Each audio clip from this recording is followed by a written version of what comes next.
The first time Milo Reed heard the piano breathe, 300 rich people were waiting for it to sing. He was 12, thin enough to vanish between the instrument cases at Whitaker Hall. His job was simple: roll the cases in. Stay by the loading door. Don't touch anything that cost more than his mother made in a year. Especially not the black, grand piano beneath the chandelier. It had belonged to Caroline Whitaker, the dead wife of Nathan Whitaker. Tonight's concert was held in her memory. One empty seat waited in the front row for their daughter, Audrey. The program said Audrey was recovering at a private clinic in Switzerland. Everyone had been told to believe it. Milo was tightening a loose wheel on a violin case when he heard the sound. Not a note, not a string. A breath, soft, uneven, hidden beneath the piano's dark body, like someone trying not to cry under wood and wire. Milo's fingers stopped. The pianist was backstage. The microphone was off. No one stood near the keys. Then the sound came again. Tap, tap, pause, tap. The music stand slipped from Milo's hand and crashed to the floor. Heads turned. A woman narrowed her eyes. "Get that boy away from the stage," someone whispered. But Milo was looking at Nathan Whitaker. 10 minutes earlier, he had heard the Billionaire humming that same rhythm. Now the piano was tapping it back. A guard grabbed Milo's shoulder, and Milo said the one sentence no one was ready to hear. "Sir, your piano is breathing." Nathan turned pale, because only 3 people had ever known that rhythm: Caroline, Audrey, and Nathan himself. The guard did not release Milo right away. His fingers stayed locked around the boy's shoulder while the donors shifted in their seats. Milo kept his eyes on Nathan Whitaker, because the Billionaire was no longer looking at him like a trespasser. He was looking at the piano. Evelyn Marrow reached the stage first. She moved with the kind of calm that made other people lower their voices. Her cream suit was perfect, her smile gentle enough for cameras. "Nathan," she said, "this child is frightened. Let security handle it." "I'm not frightened," Milo said. The guard tightened his grip. Milo corrected himself.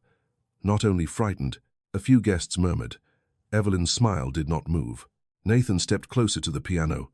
"You heard that rhythm before?" Milo nodded toward the loading doors. "You were humming it." Nathan's jaw shifted. "That doesn't mean anything," Evelyn said. "Music repeats itself. Grief repeats itself even more." The sentence landed softly, but Milo saw Nathan flinch. It was the first thing he understood about the rich man. Money had put his name above the entrance, but it had not protected him from being corrected in public like a child. The pianist backed away from the bench. A stage manager whispered into a headset. Near the aisle, a woman asked whether the concert would continue.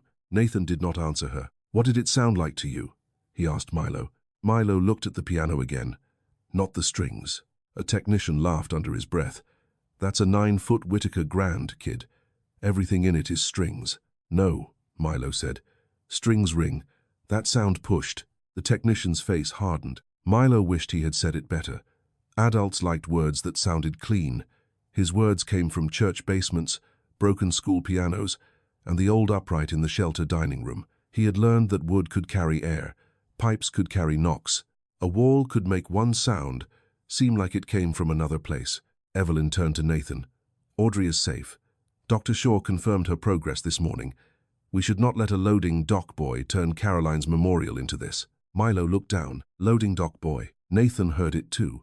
His expression changed. "Clear the front rows," Nathan said. Evelyn blinked. "Excuse me, the concert can wait 10 minutes. Nathan, this is exactly the kind of emotional disruption Dr. Shaw warned about. That name moved through him like a locked door. For a second, Nathan almost stepped back. Milo saw it happen. The rich man wanted the easier answer.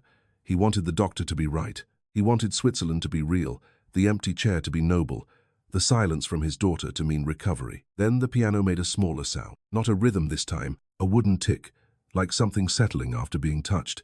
Nathan turned to the guard. "Let him go." The guard obeyed. Milo rubbed his shoulder but did not complain. He walked toward the piano slowly, waiting for someone to shout. No one did. He crouched near the left side, where the black finish reflected pieces of chandelier light. The air smelled like polish and old felt. Up close, the instrument seemed less perfect. There were tiny scars along the legs, a dull line near the pedal box, and a hairline crack on one ivory key near the middle. Milo pointed. "That wasn't from tonight." The technician leaned over. "Old damage, maybe." Milo touched the edge lightly. "But the dust inside isn't old." Nathan bent beside him. Evelyn stayed standing. The crack was narrow, almost invisible unless the light hit it sideways. Milo slipped one fingernail beneath the chipped lip and felt a roughness that did not match the smooth old ivory. Fresh wood, a tiny curl, still clung underneath. Beside it, scratched into the shadowed underside where no audience could ever see, were 2 letters and a crooked little star. A. V. Nathan stopped breathing. That could have been there for years, Evelyn said. Her voice was calm, too calm. Milo looked from the letters to the empty chair. Then he noticed something else wedged behind the pedal frame. A thin strip of blue felt, folded tight, with 3 pencil marks across it. Not words, notes. Nathan reached for it, but his hand shook too hard to pull it free. Milo did it for him. The felt was warm from the lights and dusty at the edges. Nathan unfolded it on his palm.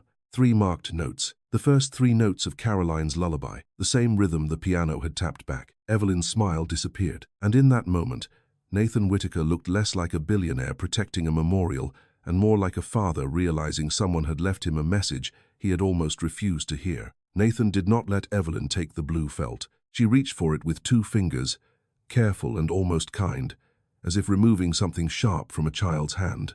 Nathan closed his fist before she touched it. "It's evidence of nothing," Evelyn said. "Then it can wait in my pocket." Her eyes flicked to his face. Only Milo was close enough to see the change. It was gone quickly, covered by concern. "Nathan, please. Caroline's donors are sitting 10 feet away. Do not build a tragedy out of dust and old scratches." Nathan looked toward the front rows. Guests were being guided out by ushers who smiled too hard. The pianist stood near the curtains, speaking in a low voice to the stage manager. The technician had opened the piano lid but was no longer laughing. Milo stayed beside the pedal frame, unsure whether he was still allowed to breathe near the instrument. Nathan turned to him. "What is your last name?" "Reed, sir." "Who brought you here?" "My uncle, Carl Reed. He hauls cases for the orchestra when they need extra hands." "And the piano?" "I didn't touch it until after it made the sound. The technician made a small noise." Milo looked at him. "I didn't." Nathan did not ask again. That mattered. Evelyn stepped between them. "This is precisely how these things spiral. A child hears something, adults attach meaning, and suddenly Audrey's treatment is dragged into a room full of strangers." "Call her clinic," Nathan said.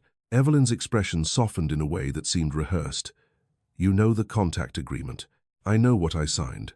You signed it because Dr. Shaw explained what direct pressure does to her." Nathan's hand tightened around the felt. "Call him." Evelyn did not like that. She still took out her phone. Milo tried not to listen, but the stage carried sound. Every whisper bounced off the polished floor. Evelyn spoke quietly near the piano bench, giving Dr. Shaw only what she wanted him to hear. "There has been an incident." "Ah, boy." "The piano. Nathan is upset." Not once did she say the initials. Not once did she say the notes. When Dr. Shaw came through on speaker, his voice was smooth enough to make doubt sound childish. "Nathan," he said, "I understand this is an emotionally loaded evening. Where is my daughter?" "At the clinic, under care. I want to hear her voice." "That would be clinically unwise." Nathan closed his eyes for a moment. "That is not an answer. It is the safest answer I can give you. Audrey had a difficult morning.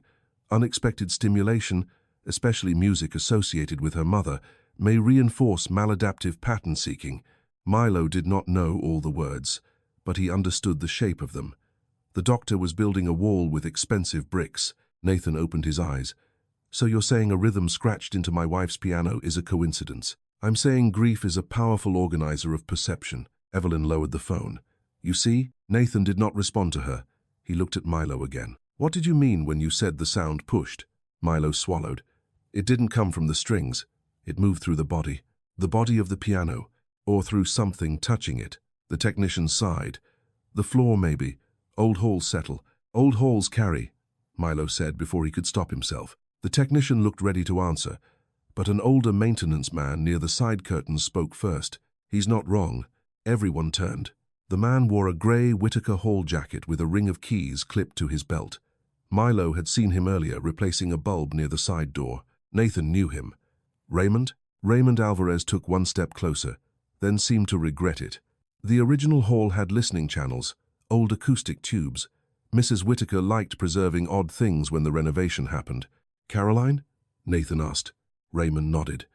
"She said the building had memory." Evelyn gave a thin laugh. Raymond, with respect, those channels were sealed years ago. Most were, Raymond said. The words did not land loudly. They landed carefully. Nathan heard the difference. Most? Raymond glanced at Evelyn before answering.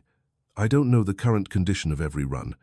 The maintenance files changed after the East Practice Wing closed. Milo watched Nathan's face change again. What East Practice Wing? He asked. This time Evelyn spoke too quickly.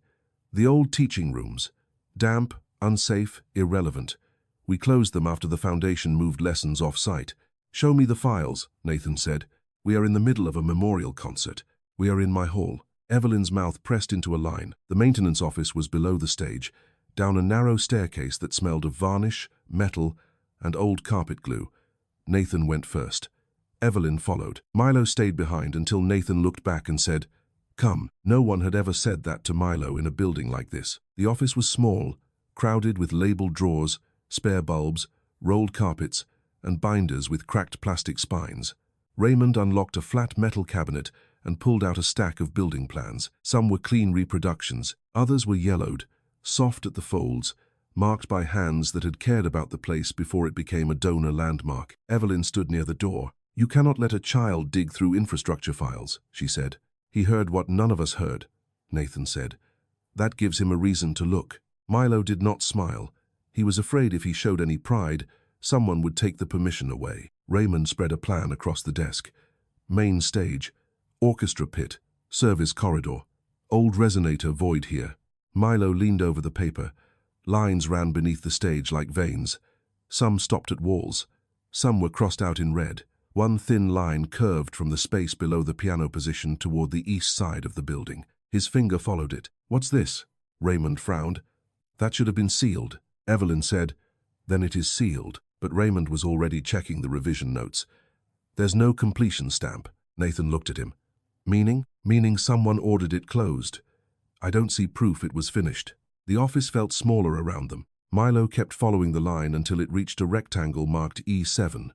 The label beside it had been scratched once, then written over in darker ink. East Practice Room. Below that, in faded pencil, were two words Milo could barely read. Audrey's room. Nathan stared at the words as if they had stepped out of the paper and spoken to him. Evelyn reached for the blueprint. Nathan moved it out of her reach. This time, his voice did not shake. Why would a sealed acoustic line from the stage lead to my daughter's old practice room?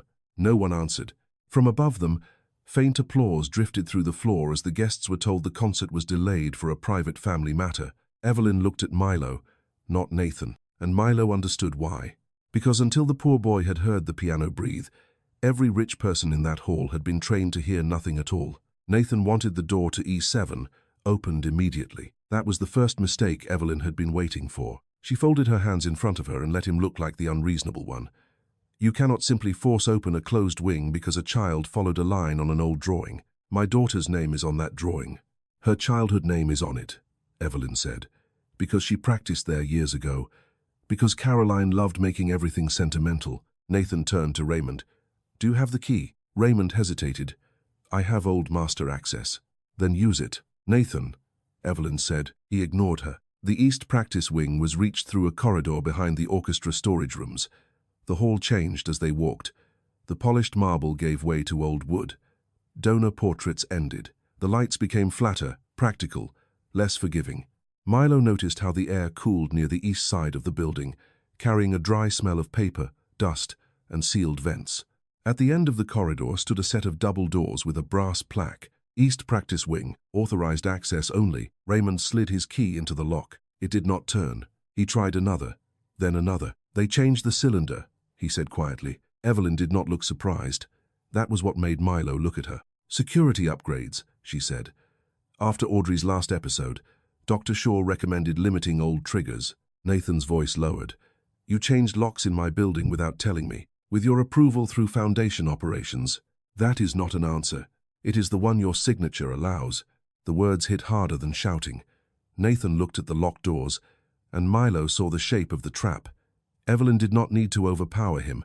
She only needed to remind him of papers he had signed while grieving. Raymond cleared his throat. There may be old class materials in the side archive. If Mrs. Whittaker kept duplicates, they would be there. Evelyn turned.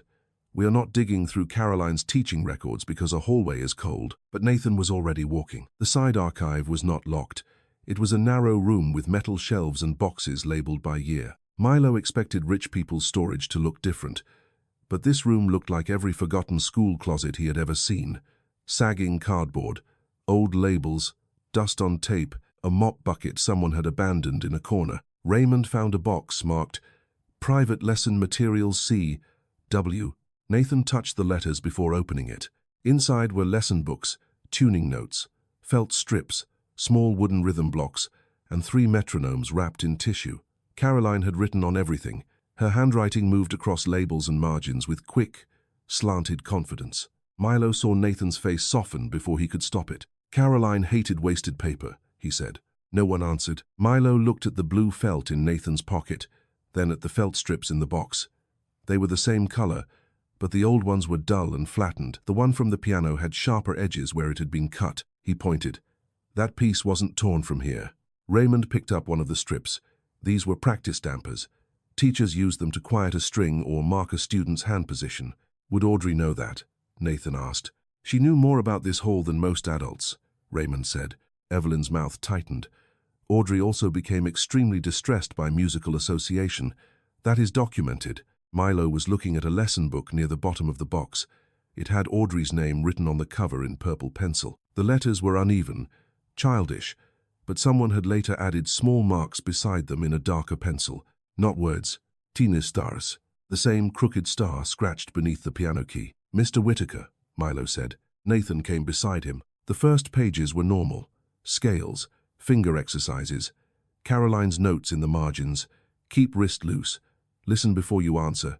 Let the silence count too. Nathan touched that last line with his thumb. Then Milo turned to a later page and stopped. 3 notes were circled. Not the same 3 from the blue felt. These were lower, spaced apart, each one marked with a tiny arrow pointing down. Lower, Milo said. Evelyn gave a soft breath of impatience. Children mark music strangely. Milo shook his head. This isn't random. He flipped another page. 3 more notes. Lower again. Then another page. Same pattern. The arrows moved down the staff, step by step, like someone trying to tell the reader not to look at the music but beneath it. Nathan whispered, She was always precise.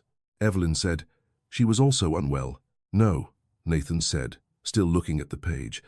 Even when she was upset, Audrey corrected mistakes. She did not make them on purpose unless she wanted someone to ask why. That was the first time he had spoken about his daughter, as if he trusted her mind more than her file. Milo kept turning pages. Near the back, a metronome marking had been crossed out. Above it, in Audrey's sharper, older handwriting, was a new tempo, Tisharar. Then another page, Tisharar. Then another, Tisharar. Raymond went still beside the shelf. The old resonator line in the blueprint had a maintenance tag, E772. Evelyn stepped forward. That is absurd. But Milo had already picked up one of the wrapped metronomes. It was black, scratched at the base, with a small brass weight on the arm. A strip of paper had been tucked beneath it. Nathan unfolded the paper. It was not a note. It was a practice instruction written by Caroline years earlier. If you cannot say it out loud, put it in the rhythm.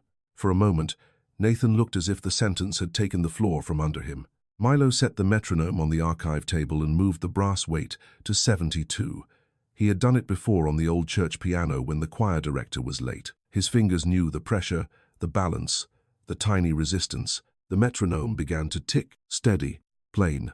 Then Milo covered every third beat with his thumb, stopping the arm just long enough to break the pattern. Tap, tap, pause, tap. Nathan's hand closed around the edge of the table. That's the rhythm, Milo said.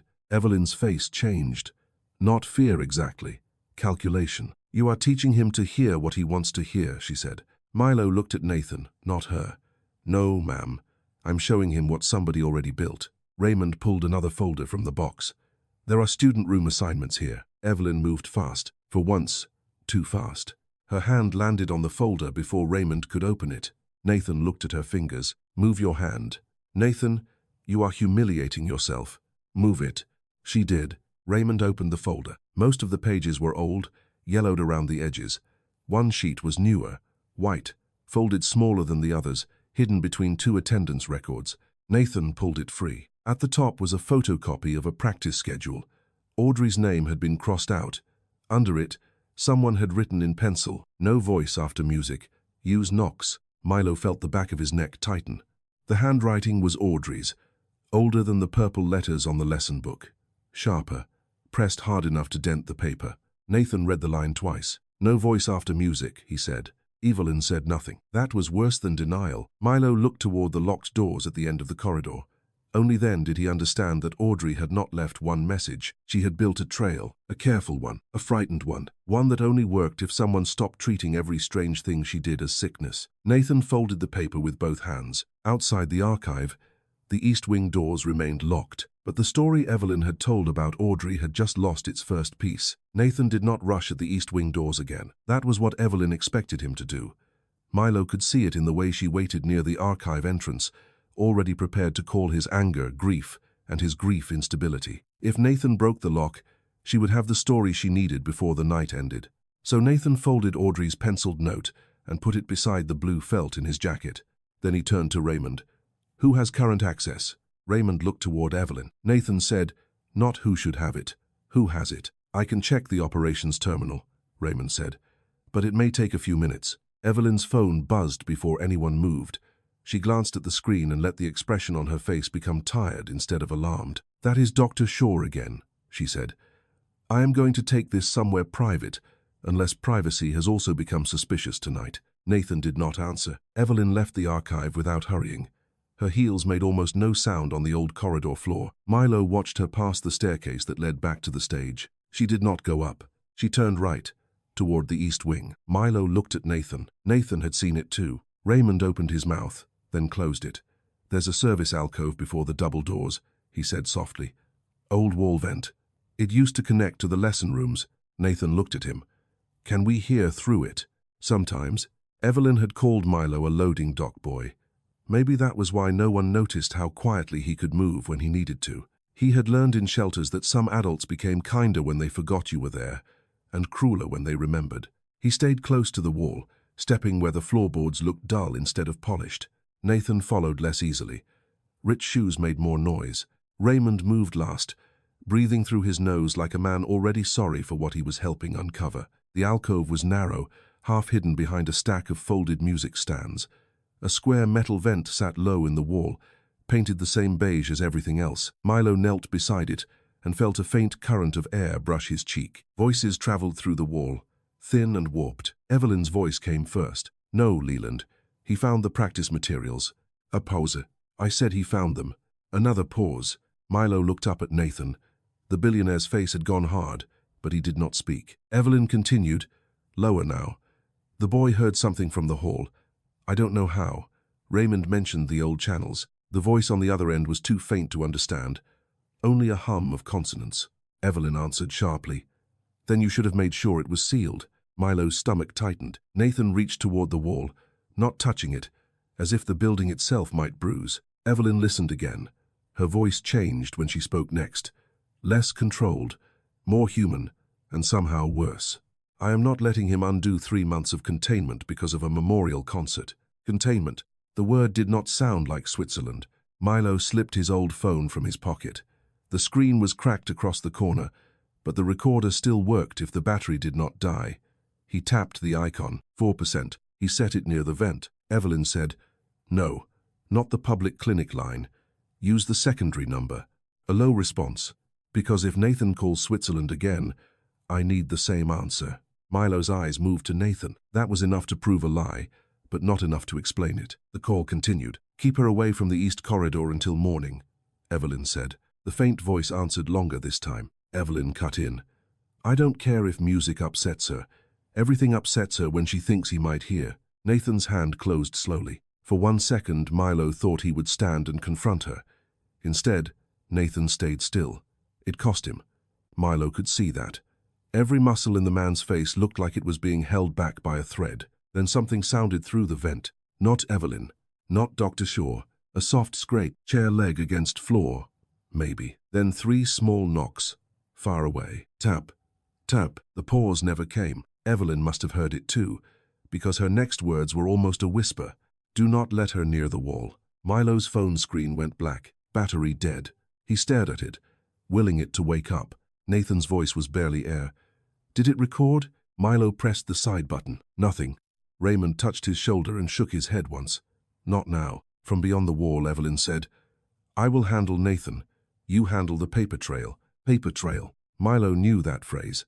Not from lawyers, from eviction notices, from school forms, from every time an adult said a thing was official, even when it was unfair. Evelyn ended the call. The alcove suddenly felt too small. Nathan stepped back. Milo grabbed his sleeve before he could move into the corridor. The gesture shocked both of them.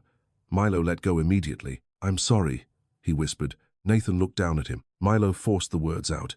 If she sees you angry, she wins. Nathan looked toward the corridor where Evelyn would appear.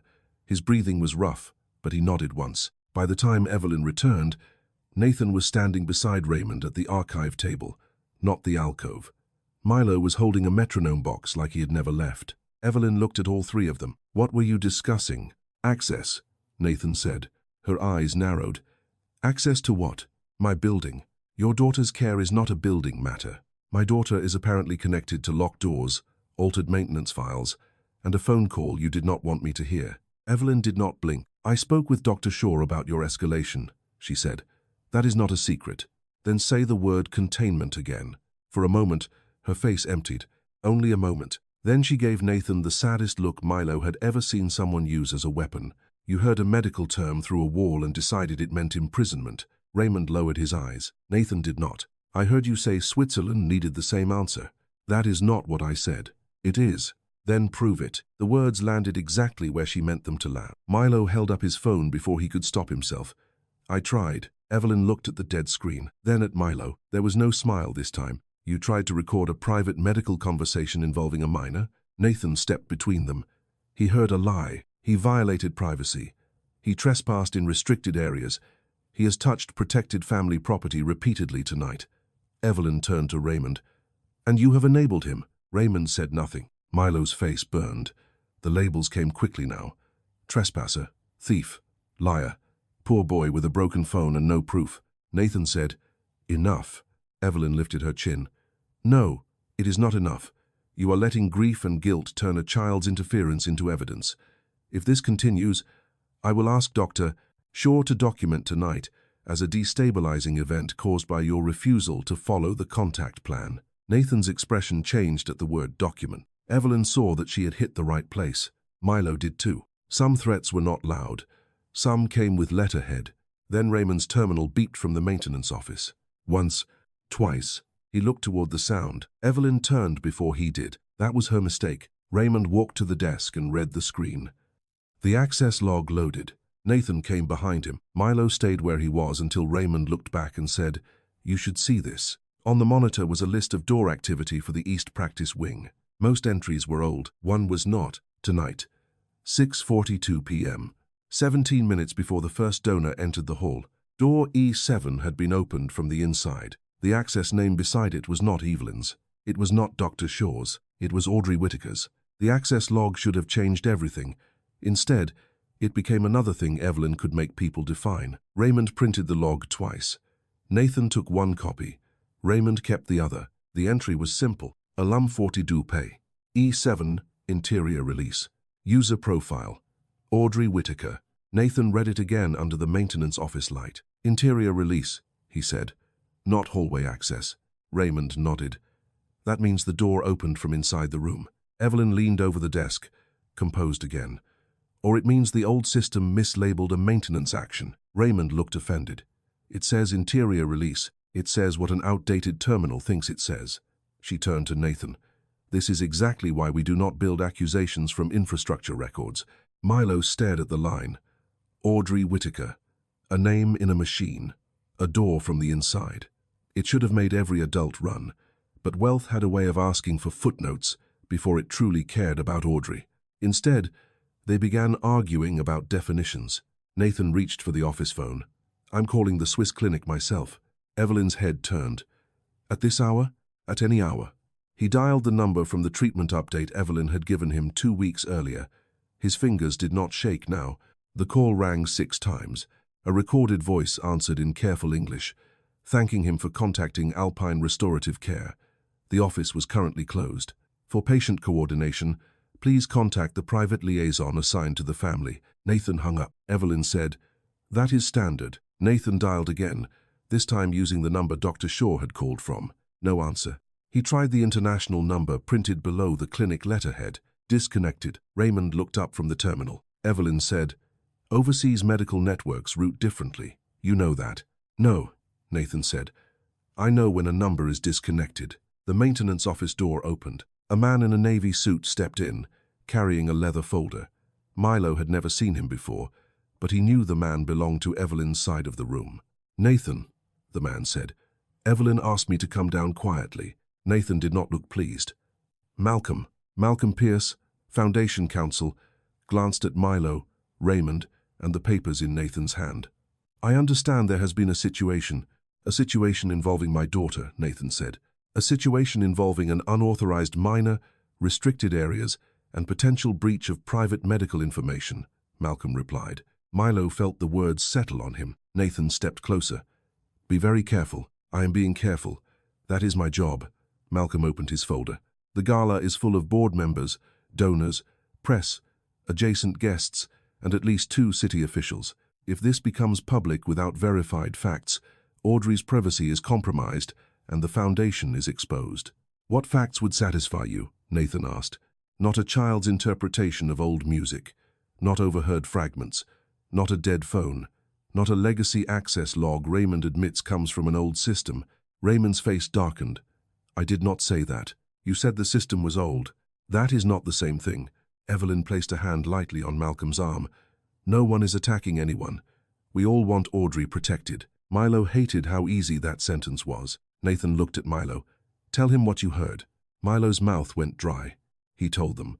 The vent, Evelyn's voice, the secondary number, Switzerland, needing the same answer, the scrape, the 2 knocks before the pause failed, the words "do not let her near the wall." Malcolm listened without writing. When Milo finished, Malcolm said, "You understand that attempting to record a medical coordination call about a minor is serious." "I didn't get anything," Milo said. "That does not improve the intent."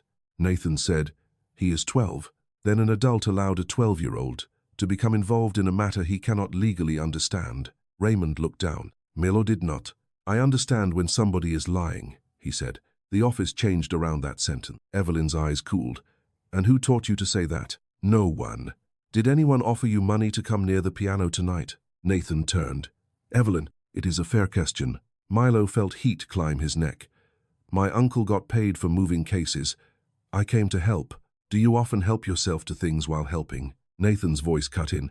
"Stop." But Malcolm was watching Milo now. "Have you touched the blue felt, the key, the archive materials, the metronome?" Milo swallowed. "Yes." "Then chain of custody is already compromised." Milo did not know that phrase, but he knew the sound of a door closing. Nathan looked at the printed access log again. For a second, Milo feared even he would let the paper become too weak to matter. Then Nathan folded it once and placed it inside his jacket.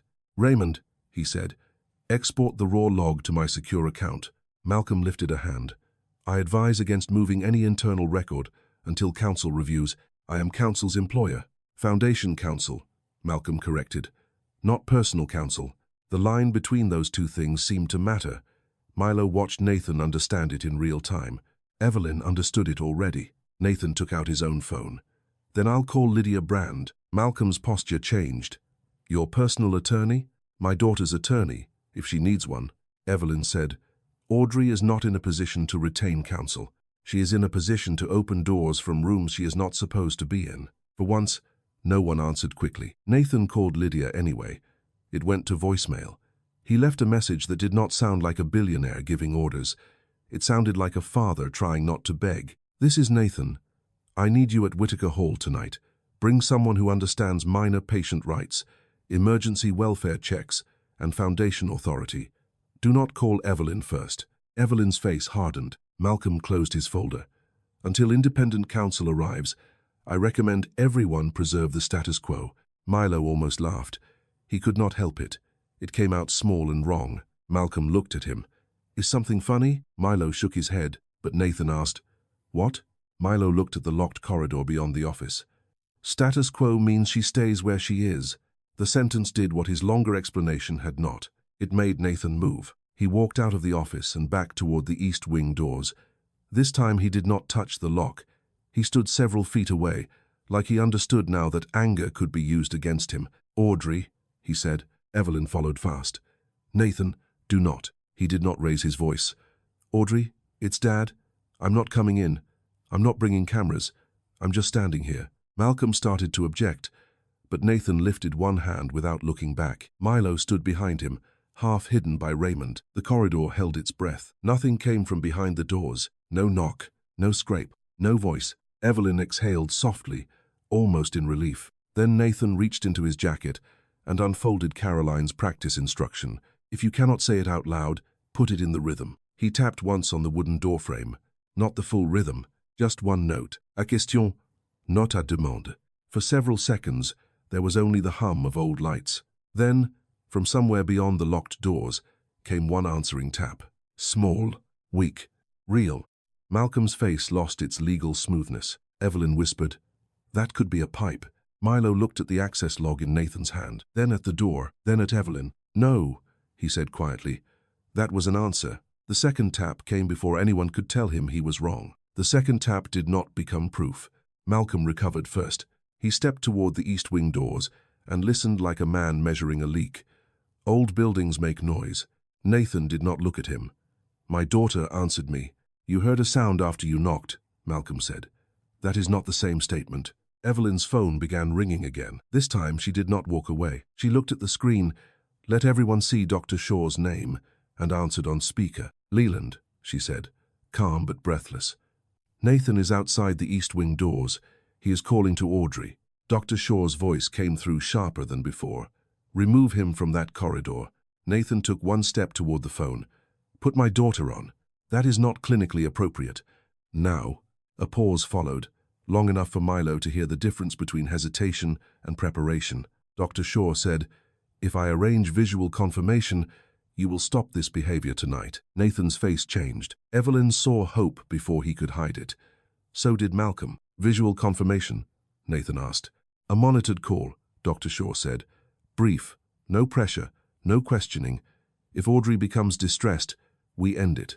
Milo looked at the locked doors. The air behind them seemed to hold the memory of the tap. Nathan said, "Do it." Malcolm nodded as if this were reasonable. Evelyn led them back to the maintenance office, not the stage or any room with guests. The office was small enough to control. Raymond stood by the terminal. Milo stayed near the wall, holding his dead phone and the metronome box. 3 minutes passed. Then Dr. Shaw appeared on Evelyn's tablet. He sat in a white room with soft lighting and no windows. Behind him was a pale curtain, a framed watercolor, and books turned so their spines could not be read. "Audrey is tired," he said. "This is harmful, Nathan.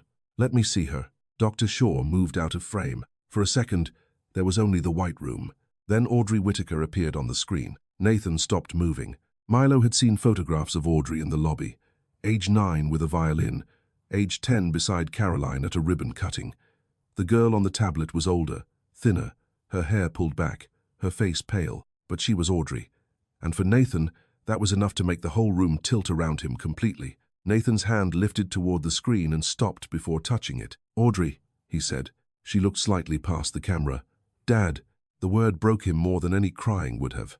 Evelyn closed her eyes. Malcolm watched Nathan, not Audrey. Nathan's voice softened. "Are you safe?" Audrey blinked once. "I'm tired." "Are you in Switzerland?" Dr. Shaw spoke from off-screen. "Nathan, that is a pressured question." Audrey's eyes moved to the side. Nathan saw it. Milo saw it too. Audrey said, "Please stop." Nathan's face lost color. "Stop what?" he asked. "Making them talk about Mom." Evelyn whispered, "Oh, Audrey." Dr. Shaw leaned back into frame. "This is why the contact plan exists." Nathan swallowed. "Did you knock on the door?" Audrey's mouth opened. The screen glitched for half a second. Dr. Shaw said, "We are ending the call if you continue leading her." Audrey lowered her eyes. Her right hand rested at the edge of a blanket. Milo noticed because he was not looking where everyone else was looking. Her fingers moved. Not much. Thumb, thumb, pause, thumb, not the full rhythm. A broken piece of it. Milo stepped forward. "She's tapping." Malcolm turned on him. "Do not interfere." Audrey's hand disappeared under the blanket. Dr. Shaw's voice sharpened. "Who is that child?" Nathan said, "Someone who hurt her." Audrey looked at the camera then, truly looked, not at Nathan, not at Evelyn, at the small speaker icon near the bottom of the screen, as if sound mattered more than faces. "Milo?" she whispered. The room changed. Evelyn moved first. "End the call." The screen went black. Nathan stared at the tablet. No one spoke for several seconds, because each person needed a different lie to survive what had just happened. Malcolm found his first. "That proves Audrey is alive, under supervision, and distressed by tonight's events." Nathan turned slowly. "She knew his name." "Your sister-in-law said his name on the call earlier," Malcolm replied. "Multiple times, likely. She tapped. She fidgeted. She looked afraid. She looked exhausted," Evelyn said. "Because you dragged her into a crisis." Milo wanted to shout that Audrey had not looked sleepy. She had looked like someone listening for permission. But he was beginning to understand how adults like Malcolm worked. They did not need to win the truth. They only needed to name it something weaker. Dr. Shaw called back, this time without video. His voice filled the office. "Nathan, I am documenting this as an acute, destabilizing event. Your insistence on contact has increased Audrey's agitation. For her protection, I am recommending an immediate change in therapeutic environment." Nathan's head lifted. "Change to where?" "That will be determined by her care team," Evelyn said. "Leland, is that necessary?" The question sounded reluctant. It was not. Dr. Shaw answered exactly as she needed him to. "After tonight, yes." Nathan looked at Malcolm. "Can he do that?" Malcolm adjusted his cuff. "If the care authorization permits emergency relocation and the clinician documents risk, it may be difficult to block without outside intervention." "I called Lydia, and until she arrives," Evelyn said, "Audrey remains vulnerable." The word vulnerable became a weapon in her mouth. Milo looked at the tablet. The black screen reflected his own face. Too young, too poor, too easy to blame. Then Evelyn turned toward him. "This boy cannot remain here." Nathan stepped in front of Milo. "He stays." "No, he is now part of the clinical disturbance." He attempted to record a private call, handled materials he should not touch, and spoke directly during Audrey's monitored contact. Evelyn looked at Malcolm. "Document that." Malcolm did. Raymond said, "He's a kid. He is a minor without a guardian present," Evelyn replied, "which means every adult in this room is taking on liability by keeping him here." That sentence landed where she aimed it. Milo thought of his uncle upstairs. Carl Reed needed the orchestra work. He would have to explain rich people, a piano, a girl behind a locked door, and a dead phone with no recording. No one would know how to believe him. "I can go," Milo said. Nathan turned. "No." Milo kept his eyes down. "My uncle needs this job." Something in Nathan's face cracked. Not grief this time. Recognition. His world was not only failing Audrey, it was reaching for Milo too. Evelyn softened her voice. "That is the first sensible thing he has said." Nathan looked at her. The look did not frighten her. Not yet. Security arrived. 2 men in dark suits, careful and polite, exactly the way force looked when it worked for money. Milo handed the metronome box to Nathan. "Keep the rhythm," he said. Evelyn heard it. So did Malcolm. Nathan held the box like it was heavier than wood. As Milo stepped toward the guards, the tablet on the desk lit once more with a notification from Dr. Shaw. Transfer recommendation initiated. Beneath it was a time, a num, M. The night had not solved the mystery. It had given Evelyn a deadline. Milo was not dragged out. Security treated him politely, like force stopped being force, if no one raised a voice. One guard walked beside him. The other followed close enough to make running pointless. They took him through the service corridor, away from donors, cameras, and the locked doors where Audrey had tapped back. Carl Reed was waiting near the loading bay. "What did you do?" he whispered. Milo had heard that question before. At school, at the shelter. It never meant "tell me the truth." It meant "how much trouble is coming for us." "I heard someone," Milo said. Carl looked past him at the guards. "You heard someone in a Billionaire's piano." Milo could not blame him for how it sounded. One guard handed Carl a printed incident slip. "Mr. Reed, your crew is released for the evening. Payment will be processed. Future assignments will be reviewed." Carl's face went flat. Milo felt smaller than he had all night. "I'm sorry," he said. Carl folded the slip without reading it. "Get your coat." Upstairs, Nathan was learning how little ownership mattered when the wrong people held the paperwork. His name owned the hall, the foundation, the portraits upstairs. But every useful key seemed to belong to someone else tonight. That was the kind of power Evelyn understood best. It did not look like a trap until it closed around him slowly. Lydia Brand called back before she reached the hall. Her voice came through crisp and awake. "Do not break the door," she said. Nathan stood in the maintenance office with Audrey's note, the blue felt, the access log, and Caroline's practice instructions spread on the desk. "My daughter may be behind it. Then we need a lawful welfare entry, not a billionaire forcing a door in his own building. It is my building. It is also a medical control dispute involving a minor. Evelyn and Shaw will say you created risk. They already are.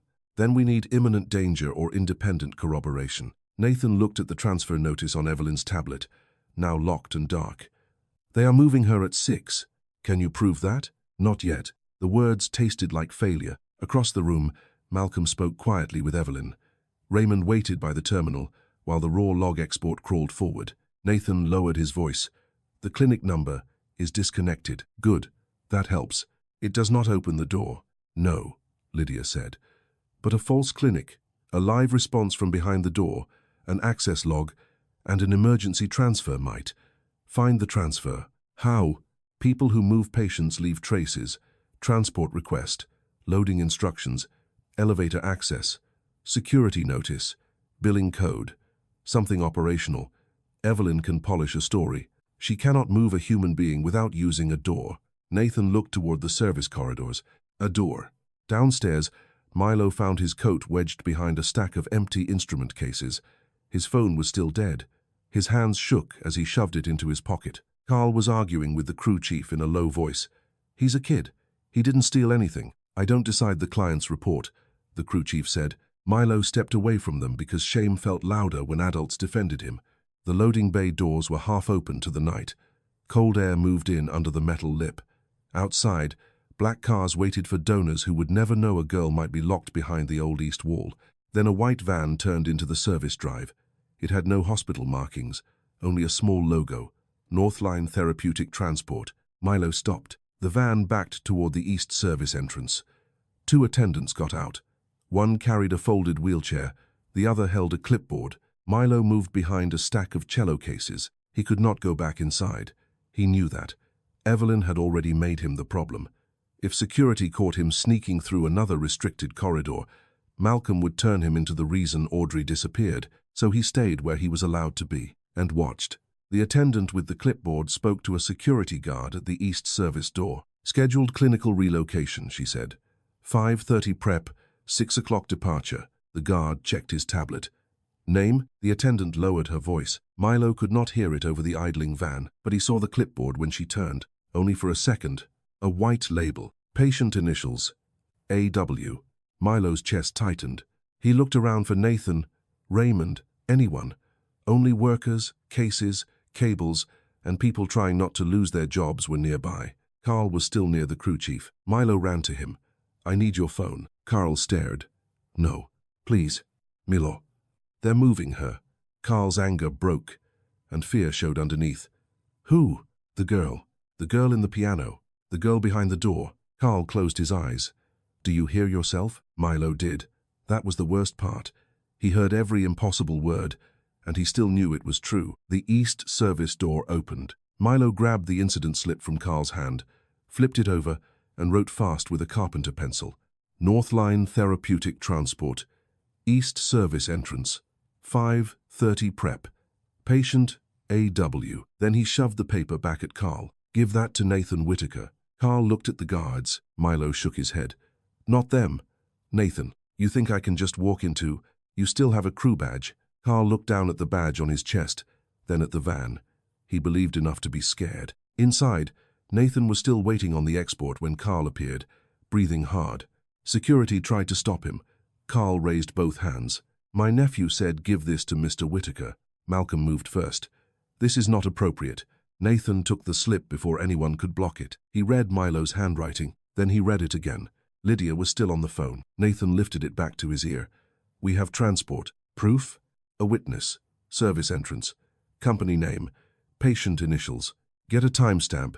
Get a photograph if possible. Do not touch the patient. Do not block the vehicle physically. I am 10 minutes away." I am also calling emergency child welfare intake and requesting a standby officer. Evelyn's face sharpened. Nathan, what are you doing? What you taught me to do, he said. Using the system. Raymond's terminal beeped. The export finished. On the screen, a second record appeared beneath the E7 entry. 5:28 a.m. Scheduled access authorization pending. East Service Elevator. Recipient, North Line Therapeutic Transport. Authorized by E. Marrow. Nathan looked at Evelyn. For once, she had no soft sentence ready. Downstairs, Milo watched the attendants wheel the empty chair toward the east door. He did not chase them. He did not shout. He picked up a loose chalk nub from a cable marking box. On the concrete beside the van's rear tire, he wrote one number, Tsisha R. Then he stepped back into the shadow of the instrument cases. If Audrey came out afraid, he wanted her to see that somebody had kept the rhythm. Lydia Brand arrived with two people Nathan had never met. One was a child welfare supervisor named Mara Ortiz, wearing a raincoat over office clothes and carrying a badge on a blue lanyard. The other was a uniformed officer who looked more tired than impressed. That helped. Tired people did not care about chandeliers. Malcolm met them at the maintenance office door. This is a private family medical matter. Lydia did not slow down. Then you should have no objection to verifying the child's location before a scheduled transfer. There is no emergency. Nathan handed her the transport printout Raymond had exported. 6 o'clock departure. Authorized by Evelyn.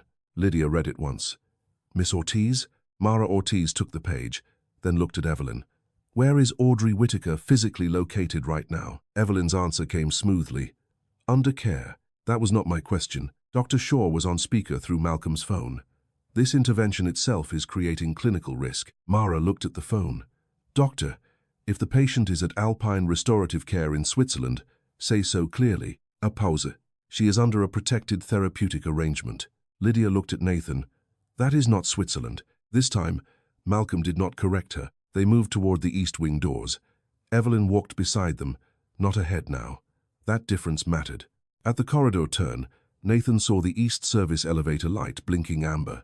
Scheduled access pending. Downstairs, somewhere beyond the walls, the transport van waited. Mara Ortiz stopped before the doors. Open them. Evelyn lifted her chin. I cannot authorize an unsupervised disruption, the officer said. Ma'am, she didn't ask whether you preferred it. Raymond stepped forward with the override code Lydia had told him to prepare. His hands shook only once. The first lock released with a heavy click. The second took longer. The hallway seemed to listen with them. Then the east practice wing opened. The air that came out was warm, filtered, and wrong. Not abandoned, not damp, not closed. A narrow corridor stretched ahead, lined with old practice room doors. Most were dark. One glowed at the far end. Azeva. Nathan began walking. Lydia caught his sleeve. Slowly. Let Mara go first. That was harder than breaking the door would have been. Mara knocked once. Audrey Whitaker. My name is Mara Ortiz. I am here to make sure you are safe. Inside, something shifted. Dr. Shaw's voice came from the phone. Do not allow strangers to enter without clinical preparation. Mara opened the door. Room E7 was not a ruin. It was a treatment room dressed as a practice room. A narrow bed stood against one wall. A white curtain hung behind it. A framed watercolor sat on a shelf. Books were turned backward so their spines could not be read. The same white room from the video. Nathan made a sound like the beginning of his daughter's name and nothing more. Audrey sat in a chair beside the bed, wrapped in a gray blanket. There was no dramatic rescue, no running into arms. She looked smaller than the girl on the tablet, and far more awake. Her eyes moved first to Mara, then to Lydia, then to Nathan. Last, they found the metronome box in his hands. Her mouth trembled. You kept it, she said. Nathan nodded, unable to trust his voice. Evelyn stepped into the doorway. Audrey, sweetheart, no one is angry. We are trying to keep you calm. Audrey's shoulders rose toward her ears. Mara turned. Miss Marrow, stay outside the room. She responds poorly to unfamiliar authority. She appears to respond poorly to you. The words landed flat and clean. Milo was not in the room when Audrey saw the number. He was downstairs by the van, held back by a security guard who no longer looked certain about his orders. The east service door opened behind the attendants. For a moment, Audrey was visible at the corridor bend as Mara guided her out slowly. Audrey looked toward the van, then down. Beside the rear tire, written in chalk on the concrete, was 72. She stopped. Mara said, "Audrey?" Audrey touched 2 fingers to her thumb. Thumb. Thumb. Pause. Thumb. Nathan saw it from the corridor. Lydia saw it. So did the officer. Audrey looked past them, toward the instrument cases where Milo stood half hidden. "Milo heard it," she said. Evelyn moved. "She has been primed." Mara raised a hand. "Do not speak for her." Dr. Shaw, still on speaker, said, "This is exactly the suggestibility I warned about." Audrey turned toward the phone. Her voice sharpened. "No." The word was small, but it was hers. She looked at Nathan, not Evelyn. "I didn't tell you to stop because I wanted you to leave. I said stop because every time they made me talk about Mom after music, he wrote it down as a setback." Nathan's face changed in a way Milo could see even from the loading bay. Audrey continued, each word careful. "I used the knocks because knocks weren't in the notes." Mara's expression shifted. "What notes?" "The treatment notes," Audrey said. "If I cried, it was regression. If I asked for Dad, it was fixation. If I sang Mom's song, it was agitation." Evelyn said, "Audrey, you are confused." Audrey flinched, but did not stop. "I wrote 70, too, because Mom taught me to put things in rhythm. I put lower in the book because the sound went under the stage. I scratched AW under the key because I needed Dad to know it was me." Nathan covered his mouth with one hand. Lydia looked at Malcolm. "We now have direct patient statement, false location representation, imminent transfer, altered access control, and corroborating physical evidence." Malcolm did not answer. The officer spoke into his radio. Evelyn's calm finally cracked. "This child is in crisis. You are letting her narrate a delusion in a loading bay." Audrey looked at her. "No," she said again. "You were moving me before morning because Milo heard me." The attendants by the van stepped back. Mara turned to Evelyn. "Miss Marrow, you will not accompany Audrey." Dr. Shaw's voice snapped through the phone. "I object to any change in care status without—" Lydia ended the call. The sudden absence of his voice felt like a door opening. Nathan stepped closer, stopping when Audrey stiffened. He did not reach for her. He did not ask for forgiveness in front of everyone. He only set the metronome box on the concrete between them. Audrey looked at it, then at Milo, then back at her father. "Can we go somewhere quiet?" she asked. Nathan nodded. Mara answered for all of them. "Yes, but not with the people who arranged this transfer." Evelyn stood beside the open east wing doors, no longer blocking them. Behind her, room E7 glowed white and exposed. For months, it had pretended to be Switzerland. Now it was only a locked room in Nathan Whitaker's own hall. The hearing did not happen in a courtroom. It happened 40 minutes later, in a small conference room. Mara Ortiz sat at the head of the table. Lydia Brand sat beside Nathan. The officer stood near the door. Evelyn sat across from them with Malcolm beside her. Dr. Shaw appeared on a screen. Mara placed the evidence, the disconnected clinic number, the room E7 video background, the access log, the transport authorization, Audrey's statement, Raymond's file, Caroline's instruction, the blue felt. No single piece was enough by itself. Together, they became a wall Evelyn could no longer walk through. Dr. Shaw tried first. "A distressed minor's statement should not be treated as reliable without clinical interpretation." Mara looked at him. "You are no longer the only clinical interpretation in the room," Lydia added. "You documented Audrey's attempts to contact her father as symptoms while representing her location inaccurately." Evelyn folded her hands. "I made difficult decisions to protect a child." Nathan looked at her. "No. You used my fear of hurting my daughter to keep me from hearing her." Then he turned toward Milo, who stood near the wall with Carl. "This boy was called a trespasser tonight," Nathan said. "A thief, a disturbance. He heard what I should have heard." Mara made a note. "Milo Reed will be listed as a reporting witness, not an incident source." The officer stepped toward Evelyn.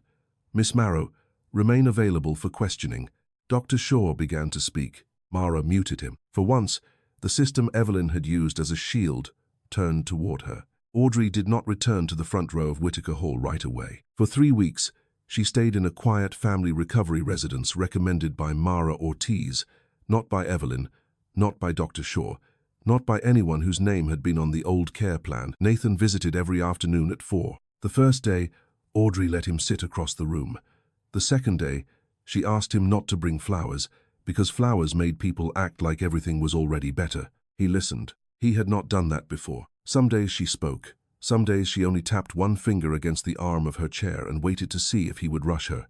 He did not. He learned to count pauses without filling them. The investigation moved slower than anger wanted it to. Evelyn's foundation access was suspended. Dr. Shaw's records were under review. Malcolm resigned as foundation counsel after Lydia found 3 unsigned drafts of letters limiting Nathan's contact with Audrey. None of it felt like enough to Audrey yet.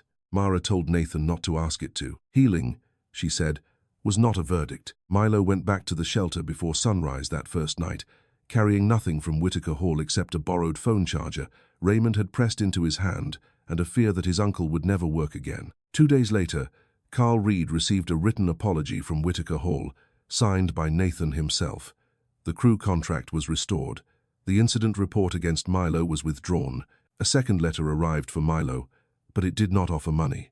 It offered Saturdays. Raymond wanted an assistant in the instrument workshop, paid, properly, with Carl's permission and Milo's mother's signature. Milo read the letter 3 times before believing it was not charity dressed in fancy paper. On his first Saturday, Raymond gave him a cracked upright pedal to repair and said, "Start with what's small." Milo liked that. 6 weeks after the concert, Audrey came back to Whitaker Hall in the middle of the day, when no donors were there and no one had polished the building for grief. Nathan asked if she wanted to avoid the stage. Audrey shook her head. "I want to see it without everyone watching." The black Grand stood beneath a cloth cover. Its damaged key had not been replaced. Nathan had ordered the technician to leave it until Audrey decided what should happen to it. She lifted the cover and touched the cracked edge. "It looks ugly," she said. "I know." "Good." Nathan almost smiled. "Good? If you fix everything too fast, people think it never happened." Milo was in the workshop when Raymond called him out. He came wiping his hands on a rag, then stopped when he saw Audrey beside the piano. For a second, neither child knew how to stand in the same room as the other. Audrey solved it by tapping 2 fingers against the piano bench. Thumb, thumb, pause, thumb. Milo answered once on the side of the tool cart. Nathan did not speak over it. He had learned that too. Audrey looked at Milo. "I saw the 72 by the van. I didn't know if you would." "I did." She looked down at the key. "You heard me before he did." Milo wanted to say something brave. What came out was smaller. "I just knew the piano sounded wrong." Audrey nodded as if that was enough. Nathan stood a few feet away, close enough to stay, far enough not to claim the moment. He was learning that fatherhood after failure was not a speech. It was distance chosen carefully. It was asking before touching. It was answering a knock even when he was afraid of what waited behind the door. A month later, the empty chair returned to the front row. But it was not left empty for Audrey anymore. She sat in it for the first 10 minutes of a children's rehearsal, then moved to the aisle when the music became too much. Nathan followed only after she looked back and nodded. Milo watched from the side door, holding a tuning wedge and a list of repairs. The piano still carried 1 cracked key. The hall still carried old pipes. Audrey still counted exits when she entered a room. None of that disappeared. But when the rehearsal ended, she walked to the stage herself and placed the metronome on top of the grand piano. She set it to 72. Then she let it tick, steady and plain, while Nathan, Milo, and everyone else listened.